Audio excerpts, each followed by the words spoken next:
William H. Seward, Secretary of State, born May 16, 1801. Died October 10, 1872. Seward was most famous for being the Secretary of State during Presidents Abraham Lincoln and Andrew Johnson, running against Lincoln for president, and orchestrating the purchase of Alaska. William was extremely loyal to the North because of his highly abolitionist views, which stemmed from one of his childhood friends, a slave, being brutally beaten. A stagecoach accident in 1824 may have thrown William into his political career. Seward was riding on the outside of the carriage so he could smoke when the carriage crashed. One of the many pedestrians that came to help was Thurlow Weed, a young aspiring politician. After this incident, Thurlow helped William become a congressman. Being a congressman helped William to have the guts to run for president. This launched his true career. Seward lost in the primary, but went on to help Lincoln win the presidency. William then became Lincoln's choice for Secretary of State. Seward also edited Lincoln's Emancipation Proclamation, as well as his first inaugural address. The same night that Lincoln was assassinated, Lewis Payne showed up at Seward's house and attempted to assassinate him. This is his son's account of the event.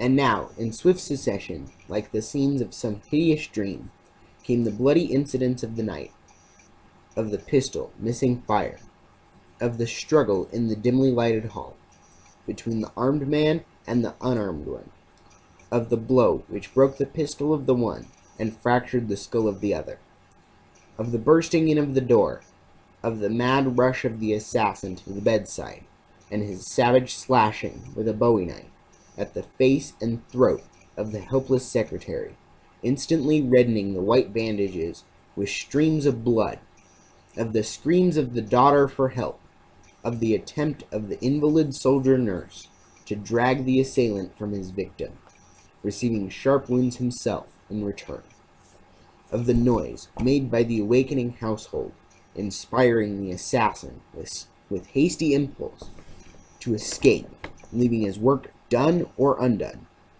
of his frantic rush down the stair, cutting and slashing at all whom he found in his way, wounding one in the face and stabbing another in the back, of his escape through the open doorway, and his flight on horseback down the avenue.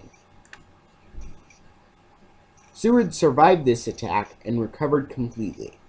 He then went on to orchestrate the purchase of Alaska from Russia. He valued family time.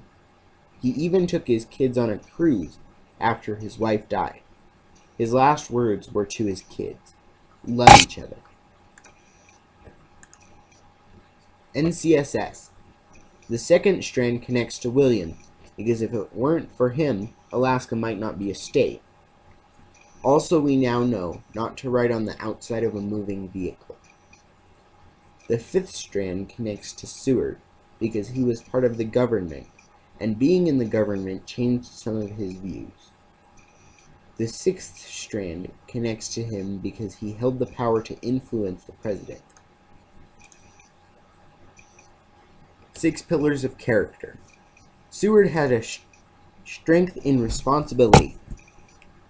He was responsible enough to go through with the purchase of Alaska, even when everyone criticized him for it. He was caring. He cared enough to let his friend being beat sprout his abolitionist views. William was also trustworthy. After he lost the election, he always stayed loyal to Lincoln. 9 characteristics of servant leadership. William H. Seward had a great imagination. He was able to imagine what Alaska could have been.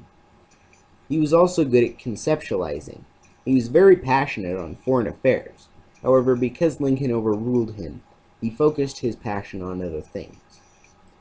Seward became very good at listening out of necessity, for his career required him to listen to other people's ideas, so he could expand on them.